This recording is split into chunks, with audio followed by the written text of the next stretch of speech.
तो मेरी एक फीमेल सब्सक्राइबर है, वो काफ़ी टाइम से मुझे कमेंट कर रही थी कि उनका जो प्रॉब्लम है उसके ऊपर मैं वीडियो बनाऊँ।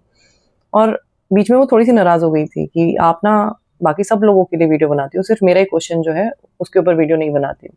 फाइनली जी आज वो दिन आ गया कि अब आपका जो क्वेश्चन्स या जितने भी क्वेश्चन्स थे वो मैं आपके लेने वाली हूँ इस वीडियो में। तो क्योंकि उन्होंने नाम अपना बताने के लिए मना किया है, तो मैं नाम नहीं बता रही हूँ।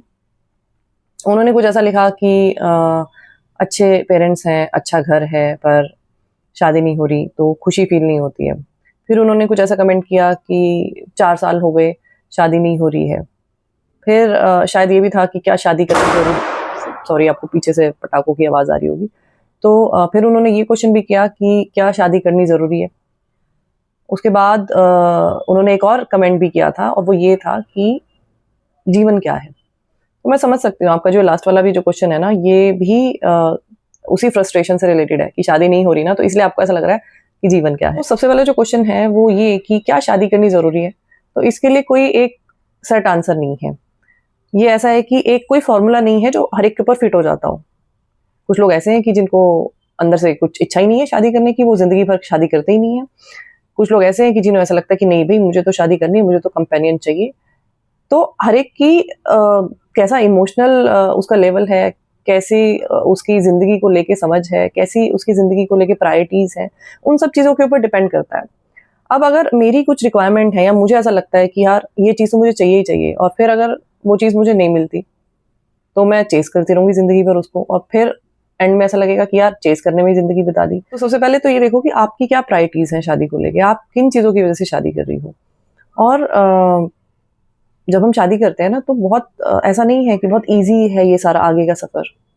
बहुत सारे सैक्रिफाइसेस, बहुत सारी एडजस्टमेंट, आपको गिवर बनना पड़ता है एक तरीके से।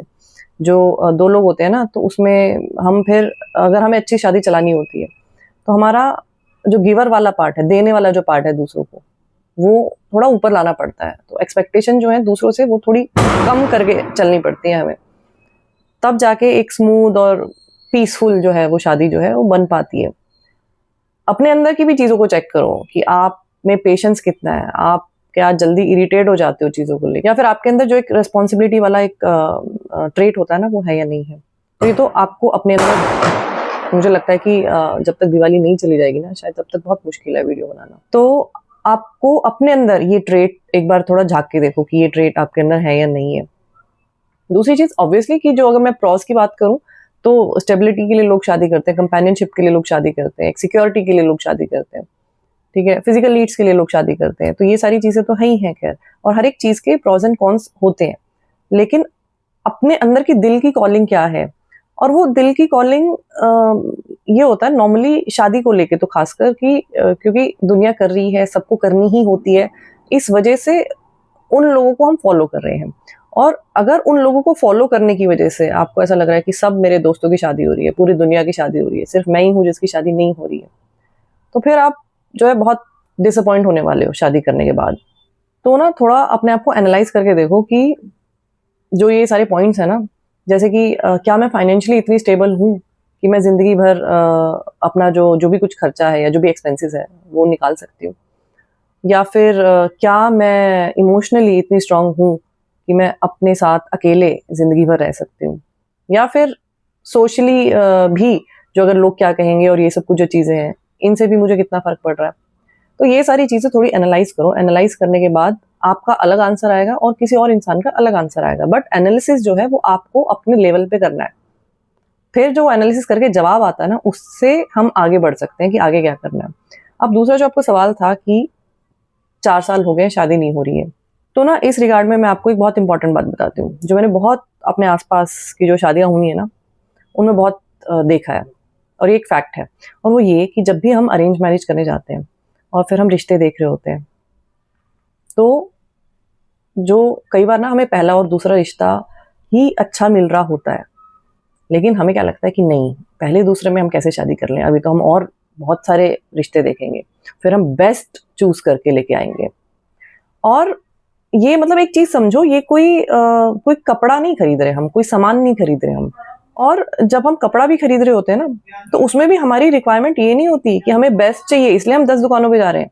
उसमें भी हमारी ईगो सैटिस्फाई नहीं हो रही होती कि मैं पहली बार में ही कैसे हाँ कर दूं, ठीक है, पता नहीं आगे क्या हो, क्या चीजें हो, लेकिन ये वाली चीज सोचो कि अगर जो मेरी रिक्वायरमेंट है वो पहली बार में ही पूरी हो रही है, तो फिर व्हाट इज द पॉइंट, मैं आगे 10 जगह पे क्यों जाऊं।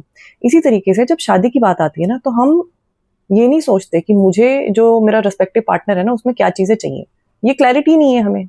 हम ना बस अरेंज मैरिज में जब रिश्ते देखते हैं तो हमें बस ये लगता है कि शुरू में तो हम शादी करेंगे ही नहीं जब तक हम बहुत सारे रिश्ते ना देख लें।